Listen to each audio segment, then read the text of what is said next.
એક એવો જ મહત્વનો નિર્ણય ભૂપેન્દ્રભાઈએ ખૂબ સંવેદનાથી, કારણ કે તમે હું બધા જાણીએ છીએ, પરીક્ષાઓ પૂરી થાય એટલે વિદ્યાર્થીઓ અને એમના વાલીઓ અલગ અલગ જગ્યાઓ ઉપર,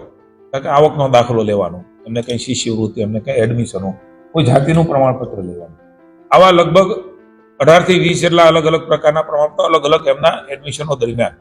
એ લેવાના હોય છે. અને આપણે જાણીએ છીએ કે ખૂબ મોટી લાઈનો, હજારોની લાઈનોમાં વાલીઓને એક તો એડમિશનનું સ્ટ્રેસ હોય છે, સાથે સાથે આવકનો દાખલો, એની સમય મર્યાદા હોય છે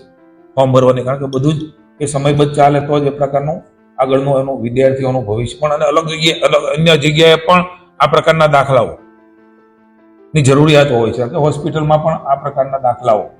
આયુષ્યમાન ભારત કાર્ડ છે, અન્ય જે રાજ્ય સરકાર સવલત સામાન્ય માણસને પ્રાઇવેટ હોસ્પિટલ ને સરકારી હોસ્પિટલમાં જે પ્રકારે રાજ્યમાં ફાયદો મળે, એમાં એને અડચણ ન પડે એમના માટે મહત્વાકાંક્ષી નિર્ણય. લગભગ મારો અંદાજ છે ત્યાં સુધી 70 થી 80 લાખ વિદ્યાર્થીઓ, એટલે કે પરિવાર ગણાય, હજારોની સંખ્યામાં, લાખોની સંખ્યામાં અલગ અલગ જગ્યા ઉપર તાલુકા પંચાયત હોય, મામલતદાર હોય, આપણી રોજગાર કચેરીઓ હોય, કે જાતિના પ્રમાણપત્રની કચેરીઓ હોય, આ બધી કચેરીઓમાં સરળતા રહે એટલા માટે એમણે ચીફ સેક્રેટરીને સૂચના આપી છે કે આ વર્ષે તમે બધા જ અધિકારીઓ બેસીને આમાંથી સરળીકરણ કરીને ઓનલાઈન ફેસલેસ કેવી રીતે થાય એ માટેનું તાત્કાલિક કરો, અને 1 એપ્રિલથી આ નિર્ણય કહ્યું છે ને, 1 એપ્રિલથી આ પ્રકારની વ્યવસ્થા રાજ્યમાં ગોઠવો.